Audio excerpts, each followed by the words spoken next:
تا قبل از فروپاشی اتحاد شوروی داران زنگزور مسیر اتصال جمهوری خودمختار نخجوان به خاک جمهوری آذربایجان بود، ولی در اوایل دهه 90 میلادی و در پی آغاز جنگ میان ارمنستان و جمهوری آذربایجان این دالان بسته شد. جنگ 44 روزه در پاییز 2020 بین ایروان و باکو مجدد نام این دالان استراتژیک را به میان آورد. تا هفته‌های گذشته که بر اساس اطلاعات و اخبار منتشر شده در رسانه‌ها گویا آماده راه اندازی شده است. مصطفی رشیدی دکترای ژئوپلیتیک ساکن بریتانیا مهمان این قسمت از برنامه است. بدانید و آگاه باشید شنونده و بیننده وضعیت قرمز هستید. روزی نه چندان دور خواهم گفت اینجا آبادان است.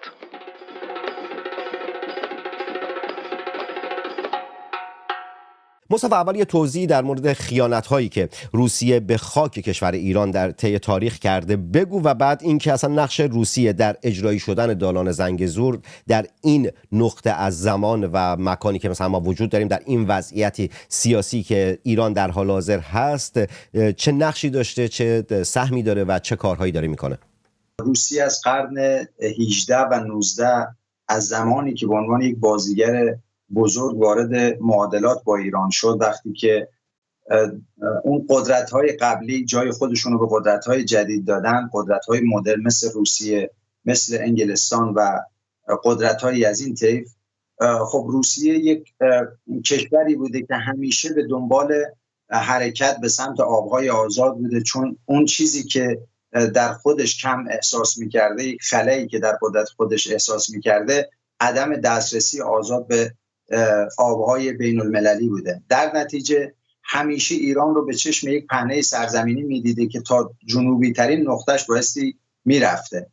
در مسیر این رویاهای که روسیه داشته و معمولا پتر کبیر دیگه تئوری پرداز این دیدگاه روسیه بوده، روسیه تزاری و بعدش هم که شوروی، ابتدای قراردادی بر ما تحمیل شد، قرارداد گلستان، که در قرارداد گلستان بخشی از محدوده‌های قفقاز شمالی از ایران جدا میشه در سال 1813 و بعد از اون قرارداد ترکمنچای است که 1828 باز بخشی از ایران جدا میشه، همین نخجوان، همین ایروان و همین محدوده‌های جنوبی. در قرارداد آخال که 1881 که در دوره ناصرالدین شاه بخش بزرگی از آسیای مرکزی از ایران جدا میشه، ترکمنستان و ازبکستان فعلی، تاجیکستان و شهرهای بزرگی که اسمشون برای همه ما آشناست، سمرقند و بخارا و خیوه، اینها از ایران جدا میشن و حتی بخشهایی از جنوب قزاقستان اون موقع جزئی از ایران بوده. خب روسیه بر اساس رویایی که داشتن و همون جوری که گفتم رویای پتر کبیر، دسترسی به آبهای آزاد، این قراردادها رو بر ما تحمیل کرد. روسیه تا جایی که توانست جلو اومد و این قراردادها رو تحمیل کرد، حتی کاپیتولاسیون برقرار کرد، اختیار حضور در دریای مازندران رو از ما گرفت و در برهه‌ای از تاریخ هم محدود کرد. در ادامه روسیه وقتی که با ساختار جدید نظام بین الملل در قرن 20 مواجه شد و نمیتوانست دیگه کشورگشایی بکنه، دست به اقدامات جدیدی زد، مخصوصا در دوره شوروی، و اون هم تشکیل سمپات‌هایی در داخل ایران برای منافع روسیه و به ضرر منافع ایران بود. از جمله تأسیس حزب توده در ایران که مستقیم مرتبط میشه به شوروی و بعداً که اسنادش اومد بیرون، اکثر سران حزب توده جاسوس‌هایی بودن که برای روسیه کار میکردن. تشکیل و فشار بر دولت ایران برای این که ما خودمختاری بدیم به بعضی از مناطق ایران مثل منطقه آذربایجان و مهاباد که بعداً جمهوری مهاباد درست کردن زمانی که ایران توسط متفقین اشغال شد، بر اساس قراردادی که قبلا ایران توافق کرده بود با اونها، اینی که بعد از حداقل بعد از اینکه کار آلمان تموم شد اونها خاک ایران رو ترک کنن، اما شوروی به این قضیه توجه نکرد و در خاک ایران موند و بعد که فشار زیاد شد بر شوروی، وقتی هم ترک کرد، 2 تا جمهوری خودخوانده یعنی فرزندان شوروی رو در اونجا به جای گذاشت، سید جعفر پیشوری در تبریز و قاضی محمد در مهاباد که البته بعداً با کمک مردم آذربایجان و برخی از مردمی که در مهاباد بودن و حتی بعضی از شخصیت‌هایی که در داخل خود جمهوری مهاباد بودن باعث شد که این جمهوری‌هایی که توسط شوروی تأسیس شدن ساقط بشن. ما اگه بخوایم به دوره جمهوری اسلامی برسیم، جنگ عراق که بود، روسیه کاملا از عراق حمایت کرد، مسئله هسته‌ای که به یک بازی برای ما تبدیل شده، بحث جزایر سگانه رو داریم که پشت اعراب ایستاد، بحث زنگزور رو که الان می‌بینیم و مسئله اوکراین که پای ایران رو به یک مخاطره بزرگ باز کرده که به لحاظ پرستیژ بین المللی هم برای ما خیلی آسیبزا است. به هر حال در تاریخ خواهد موند که از ایران کمک شده به روسیه برای اینکه مردم مظلوم اوکراین اینجوری بمباران بشن، چون اوکراین الان در یک موضع انسانی از دید کسانی که طرفدار حقوق بشر و انسانیت هستند. این مصطفی در این که مرسی از اینکه اینقدر جامع و کامل صحبت کردی. در گفتگوی قبلی که داشتیم گفتم مصطفی اطلاعات خیلی خوبی داره و خیلی راحت صحبت میکنه، خیلی خوب صحبت میکنه و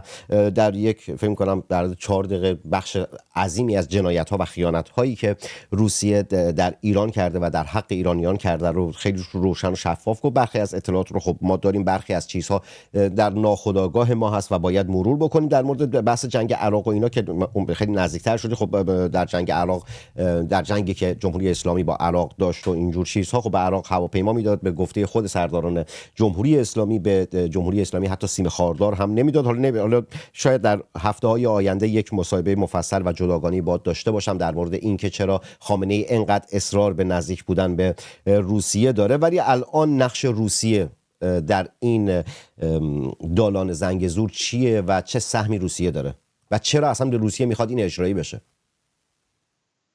خب روسیه با توجه به اینکه یک زمانی اتحاد جماهیر شوروی یک پهنه قلمروی بزرگی در اختیار مسکو قرار داده بود و مسکو تا مرزهای شمالی ایران، آنجایی که طی 3 قراردادی که قبلا گفتم بر ایران تحمیل کرده بود، یک فضای بزرگی رو در اختیار داشت.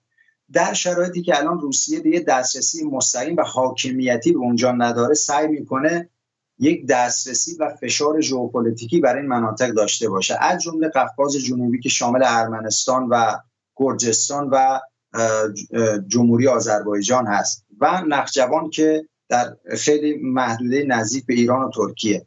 خب قبلا که این دالان زنگزور وجود داشته به عنوان یک خط داخلی، به عنوان خط داخلی که از تمام مرزهای شرق غرب دریای مازندران با ایران می اومده کل این مرزها رو به واسطه این راه دسترسی و کنترل داشته، یعنی هم خدمات میرسونده هم کنترل برشون داشته و خاصیت این دالان هم اقتصادی بوده و هم کنترل مرزی. خب روسیه الان به فکر اینه که یک جوری بازسازی بکنه اون نفوذی که در گذشته داشته، البته نه به صورت دوره شوروی اما به شکلی که بتونه در اونجا حضور داشته باشه، یک سری قوانین و توافق‌ها و پیمان‌ها ببنده با کشورهای اونجا که حضور خودش رو دائمی بکنه. مسئله‌ای که در اینجا وجود داره، روسیه به قفقاز شمالی و جنوبی و شرق اروپا و آسیای مرکزی نگاه حیاتی و استراتژیک داره، برخلاف توهمات سید علی خامنه‌ای که میگه ما هم پیمان استراتژیک با روسیه هستیم.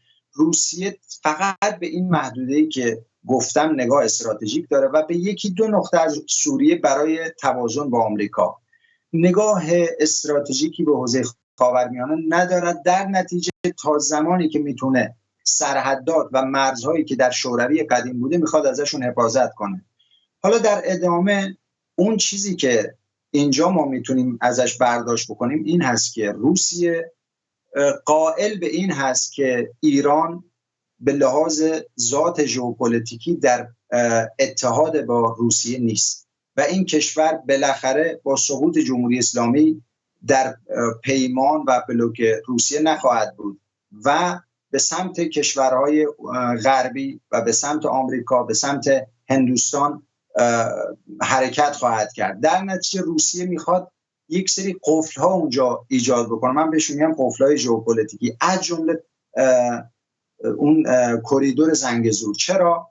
چون روسیه اعتقاد داره که، و البته همه بازیگرای ژئوپلیتیکی، که ایران دارای تنوع دسترسی ژئوپلیتیکی برای بازارهای بین‌المللیه. یک بازار ترکیه است و یعنی مسیر ترکیه، یک مسیر ارمنستان، گرجستان، دریای سیاه و در اون سوی دریا اوکراین. یعنی یک مسیری هست که نه روسی هست نه ترکی. این خیلی قابل توجه است. ایران تنها مسیری که در همسایگی خودش داره که نه روسیه و نه ترکی در منطقه شمالی و نه عربی، همین مسیر ارمنستان گرجستان به دریای سیاه به سمت اروپا است و خیلی مزیت بزرگی، مخصوصا این که ببینیم آینده جنگ اوکراین و روسیه به کجا خواهد کشید، که اگر اوکراین بتواند وارد اتحادیه اروپا و ناتو بشود، آینده خب معلوم ایران هم اینجا یک بهره برداری خیلی زیادی خواهد کرد در نبود جمهوری اسلامی و همین باعث میشه که روسیه محکم کاری بکنه، چون میداند ایران در آینده جزء اتحاد اون نخواهد بود. در نتیجه میخواد مرز جنوبی ارمنستان رو بر روی ایران ببنده و ایران با ارمنستان مرزی نداشته باشه. به نکته اتفاقا سال بعدی که میخواستم ازت بپرسم در مورد بحث ناتو بود، ولی خب یک جنبندی بکنم صحبتت رو. یعنی این گونه داری میگی که به این خاطر که روسیه بر این باوره که حکومت بعدی در ایران یک حکومت ملی‌گرا خواهد بود و به نفع منافع ملی و ایرانیان کار خواهد کرد و نزدیک به امریکا و اروپا و اسرائیل خواهد بود، در نتیجه دست روسیه کوتاه خواهد شد. از الان داره آینده نگری میکنه که بتونه حکومت بعدی رو یه جورایی محدود بکنه، ببنده و یا اینکه یک کمربند استراتژیک دور وضعیت جغرافیایی و سیاسی برای حکومت بعدی در نظر بگیره دیگه. بله اوکی. بله دقیقا همینه. و اگر روسیه باور به این داشت که ایران همیشه متحد دائم براش هست، وارد ماجرای اوکراین به این شکل نمیشد. چون روسیه به این باور داره که بالاخره امروز یا فردا ایران دچار تحول خواهد شد، یک دولتی با محاسبه منافع ملی خواهد آمد و اینکه روسیه اساساً خاورمیانه رو جزء محدوده استراتژیک خودش نمیدونه، چون روسیه به قواره ژئوپلیتیکی و سیاسی و قدرت خودش باور داره، برخلاف جمهوری اسلامی باور داره که نمیتونه اینقدر دور بره و ماجراجویی کنه، چون آمریکا با اون لوجستیکی که داره، با حضوری که در همه جای دنیا داره، مخصوصا با پایگاه‌های زیاد و قدرت ناوگانی که داره، روسیه هیچ وقت نمیتونه در خاورمیانه صاحب منافع بشه. در نتیجه خاورمیانه براش یک کارت بازیه. اما اون محدوده ارمنستان جز مناطق حیاتیشه و چون گرجستان هم اگه دقت کرده باشین در سالهای گذشته با روسیه تخاصم داشت. ارمنستان الان مشخص ارمنستانی ها هم به سمت غرب هستن و اگر دولت ملی بر سر کار بیاد در ایران و یک دولت قوی باشه، خب ارمنستان هم به سرعت به ایران متصل میشه. گرجستان همینه، مخصوصا اینکه ما همین کشورها در قراردادهای قبلی تحمیلی روسیه از ایران جدا شدن، حالا نه در قالبی که روسا فکر میکنن ما هم بخوایم تمامیت خواه باشیم، اما اونها احساس میکنن در ارتباط با یک کشور غیر ترکی، غیر روسی، اونها هم مثل ما میتونن یک کریدور امن اقتصادی ایجاد کنن و به همه طرفا سود اقتصادی برسه، همونجوری که اوکراین هم این احساس رو میتونه بکنه. زنده باد مصطفی. البته یه نکته رو اشاره کنم، گفتی که اما اگر نمیدونم دولت بعدی در ایران، اما اگر نداریم، بدون تردید حکومت بعدی نه دولت بعدی در ایران حکومتی ملی و ملی‌گرا خواهد بود و به نفع منافع ملی، اما اگر هم نداریم حتما این گونه خواهد شد و این گونه خواهد بود. عده‌ای از تحلیلگران بحث باز شدن پای ناتو رو به منطقه بهش اشاره کردن. الان تو هم لابلای صحبتات گفتی یکم در مورد این قضیه صحبت کن که اگر پای ناتو به واسطه اجرایی شدن و عملیاتی شدن این کریدور باز بشه، چه سودی داره، چه ضرری داره، چه منفعتی داره و جمهوری اسلامی این وسط چه نقشی خواهد داشت؟ بر اساس اون آتش بسی که در سال 2020 شده، ما الان مشغول پیامدهای اون توافق هستیم که در بند 9 توافق اومده که تمام کالا، انسان، وسایل و هر چیزی از محدوده زنگزور به عرض 5 کیلومتر در طول 40 کیلومتر از ساحل رود ارس حرکت میکنن بدون ممانعت ارمنستان و با نظارت روسیه. اون چیزی که از ناتو در اینجا مطرح میشه مسئله مرتبط با زنگزور نیست به اون شکل. مسئله ناتو بیشتر برای حفظ امنیت در اون محدود است و چراغ سبزی که ارمنستان نشون داده اون هم در خلأ یک دولت قدرتمند ملی در ایران. ارمنستان واقعیتش اینه که همیشه به ایران امیدوار بود که در مسئله قره‌باغ چشماشو باز کنه و درست تصمیم بگیره، ولی وقتی که تریبوندارهای آخوند در امام نماز جمعه اردبیل و تبریز اومدن گفتن اینجا خاک اسلامه و اون بحث اسلام گرایی رو به جای وطن گرایی قرار دادن، یعنی یه نوع بیوطنی که در اونجا اشاعه دادن، ارمنستان متوجه شد که با این حکومت جمهوری اسلامی منافع اون تامین نمیشه، چون اینا به دنبال منافع خودشون هم نیستن. در نتیجه اومد و متوجه ناتو شد و از اونا استقبال میکنه، چون تمامیت ارضی ارمنستان در خطره. ولی خب ما معمولا در بازی قدرت‌های بزرگ ابتکار عمل رو باید مد نظر قرار بدیم. ما مثلا در سوریه دوره اوباما اومد گفت من به سوریه حمله میکنم در دفاع از مردم، اما کوتاهی کرد، عقب نشینی کرد، فوراً روسیه وارد شد. در لیبی ما اولین هواپیما از سمت فرانسه بلند شدن، پس ابتکار عمل به دست اونها افتاد، روسیه از اونجا اخراج شد. در مسئله ارمنستان هم فعلا ابتکار عمل رو روسیه در دست گرفته متاسفانه. در ارمنستان ناتو برای منافع ما خطری نداره. واقعیتش اینه اون چیزی که خطری که وجود داره منافع ما رو تامین میکنه، یک مسئله حضور روسیه و افتادن اون کریدور به دست روسیه و ترکیه. درسته در خیلی از متن‌ها اسم ترکیه نمیاد، ولی کلا این قرارداد و این پیمان و این تحمیل رو ترکیه داره جلو میبره، موتور محرکش ترکیه است. و در ادامه هم گفتم که حضور ناتو هم پاسخی به ناکارآمدی جمهوری اسلامی حکومت غیر ملی در ایران. زنده باد. چقدر خوشحالم از اینکه تونستم یک تحلیلگر باسواد، کسی که اینگونه بتونه تحلیل بکنه، صحبت بکنه در مورد این مسائل مهم و با اهمیت برای مجله تصویری سینما رکس باش آشنا بشم، پیدا بکنم و بتونم باش مصاحبه داشته باشم. شما هم لایک کنید، کامنت بذارید، در سوشال مدیا خودتون برنامه رو به اشتراک بگذارید. اونایی که بیرون از ایران هستید این پایین سوپر چت و تانکس رو بزنید تا از مجله تصویری سینما رکس حمایت مالی بکنید. واقعا خوشحالم از اینکه دومین مصاحبه است که با مصطفی دارم انجام میدم و دارم لذت میبرم از اطلاعاتی که داره میده. بچه باسوادی خیلی خوب داره و دقیق داره صحبت میکنه نسبت به مابقی تحلیلگرانی که در روزهای گذشته در رسانه‌های مختلف اومدن تحلیل کردن و در مورد دالان زنگزور اومدن صحبت کردند.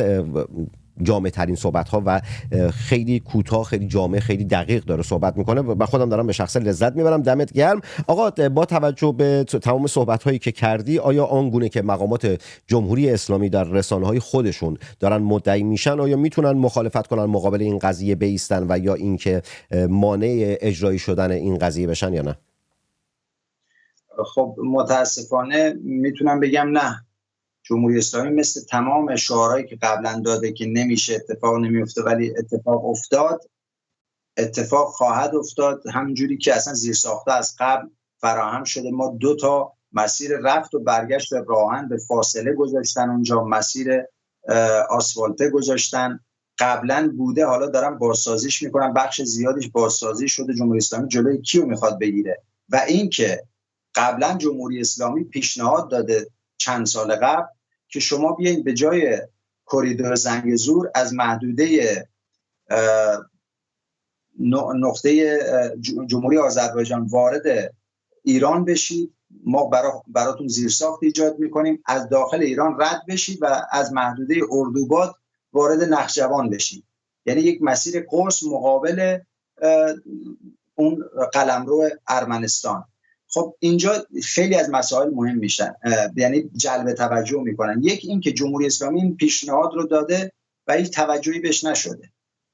چرا؟ یک، جمهوری آذربایجان نمیخواد همیشه یک جوری منافعش در گرو جمهوری اسلامی باشه یا کلا در گرو ایران. و دوم این که مشخص میکنه هدفی که جمهوری آذربایجان یا با همون باکو بگیم یا ترکیه از این کریدور دارن یک هدف ژئواکونومیکی، یعنی بحث جغرافیایی اقتصادی نیست، بلکه دقیقاً بحث تمامیت ارضی ارمنستانه، بحث کاملا سیاسی و امنیتیه و روسیه‌ای که وارد اون قضیه هم شده دقیقاً اینو برش سهه میذاره. یعنی وقتی که ما یک کریدور جایگزین رو یک کشور پیشنهاد میده من میسازم، شما بیاین از اینجا عبور کنید، مناقشه در منطقه درست نکنید، اما اونو توجهی نمیکنن و اصرار میکنن، ابعاد خیلی خطرناکی رو مشخص میکنه که یک، جمهوری اسلامی محلی از اعراب نیست در این بازی ژئوپلیتیکی. دو، اونها اهدافی دارن فراتر از این کریدور عادی که هست و مخصوصا اینکه در متن آتشبس بند 9 اومده که اصلا ارمنستان اینجا نه اختیاری داره، نه نظارتی میتونه بکنه و نه اجازه دخالت داره، که بر اساس همون بحث حاکمیت که ما میگم قدرت اعمال حاکمیت به این شکل تعریف میشه که اعمال زور بدون مناقشه و معارض در قلمرو و مرزهای ملی توسط حکومت رو میگن حاکمیت، اعمال حاکمیت. یعنی با این تعریفی که ما داریم در جغرافیای سیاسی و حقوق اساسی که از بحث حاکمیت ملی داریم، حاکمیت ملی ارمنستان کلا زیر سوال رفته و به این شکل مشخص میشه. یکی از یعنی بیشترین مخالفتی هم که جمهوری اسلامی داشت با همین بند نوعی بود که بهش اشاره کردی، یعنی با توجه به صحبت‌هایی که کردی، یعنی باید کارو تمام شده بدونیم که و پیروزی روسیه رو در دالان زنگزور بعد دیگه قطعی بدونیم، بگیم آقا جمهوری اسلامی هم هیچ کاری نمیتونه بکنه، ما هم که کاری از دستمون بر نمیاد به جز اینکه بخوایم نگاه بکنیم و مشاهده بکنیم، یعنی تموم شد رفت دیگه همه چیز. بله، و در تایید این مسئله این رو بگم که ما زمانی که شوروی دچار فروپاشی شد، نخجوان در مرز ما بود. تمام اون مسئولین محلی که در نخجوان بودن درخواست داشتن که برگردن به ایران، چون قبلا هم بر اساس یک قرارداد یک تحمیلی بوده نخجوان و خیلی مردم هم استقبال می‌کردن.